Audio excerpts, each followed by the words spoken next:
360-degree pressure of owning a small business is all-encompassing, and I recognise that, and I've been in that. But when they talk about their limit, I'd say, is that really their limit, or can we push it?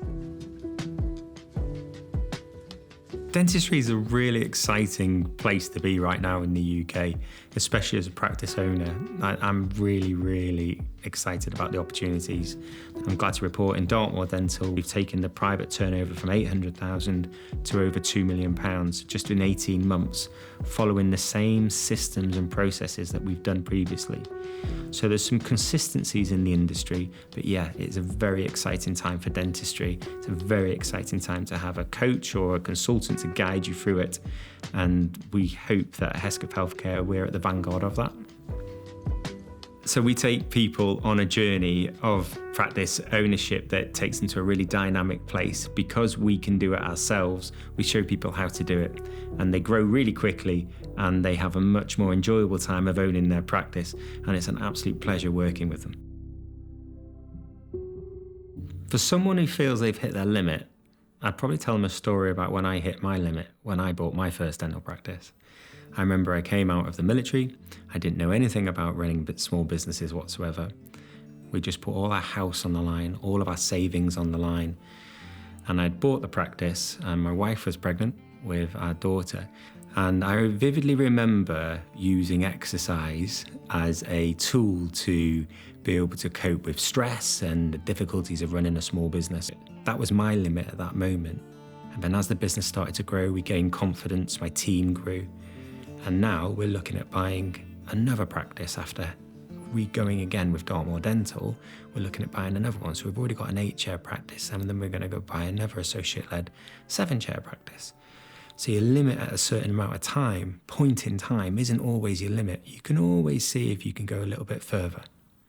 We have a bit of a mantra. I talk a lot in philosophies and mantras, and one of them is change everything. And so when I left the Navy and came into sort of the business world, I didn't know anything about the business world. And I decided that the practice that I bought wasn't run correctly, wasn't at the right standards. And I decided to change everything. And changing everything for me isn't a scary thing. And I hold my clients' hands as they go through the journey of change. The 4 pillars of possibility that we talk about are leadership, branding and marketing, the infrastructure, both physical and digital, and then the financial command and control, knowing your numbers. We start with leadership and making sure that the foundations of a good leadership of a practice owner is there. And I bring to bear all of my academic qualifications and all my experience in the military and running my own practice to help them. Then we talk about branding and marketing and the experience that we had with branding and renaming a practice and seeing the effect, how that led to great staff behaviour when you're not watching, the patients understanding the offering and being happy to engage, and us gaining 200 new private patients a month with the marketing techniques that actually work. Talk to clients, making sure that they've got the physical infrastructure in place. Is the flow of the patients through the practice and the workflow for the staff correct? Have they got state-of-the-art back office works that makes sure that the front does actually work in the long run? And then are they fully engaging with the digital revolution that's happening in dentistry? And then finally, we keep the score. So know your numbers. And we talk about financial command and control. And the key thing that I just wish I could really get across to practice owners is cash flow. And so we talk a lot about profit and generation of profit, not just turnover, which is vanity, but more about profit, and then also the safety net for them and their family about cash flow. What I find is when I work with clients, I do a little mental audit. If they have 1, 2, 3, or 4 of them absolutely nailed, then they really don't need me. It's 80% of what we do, and most of the sub-elements underneath it are where practice owners can improve. And so I need to make sure that their leadership's good, their branding's good, their infrastructure's good, and then finally their numbers. We enjoy getting testimonials and we enjoy getting feedback, and it's just nice to know that other families that own small businesses like ours can have the same success that myself and my family have had.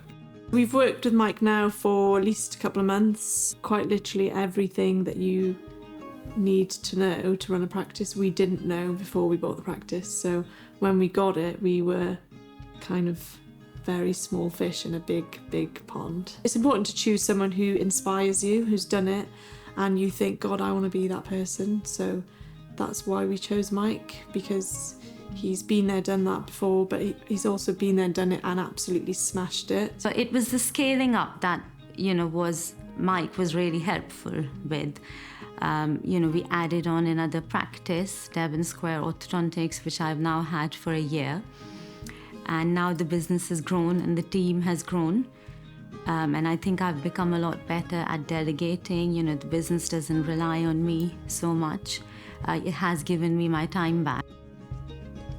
I feel amazing when I work with clients. It's a benefit of working with clients that are dynamic, that are going places.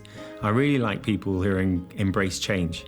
And I only work really with owners that are going to either expand their business or change their business or pivot their business.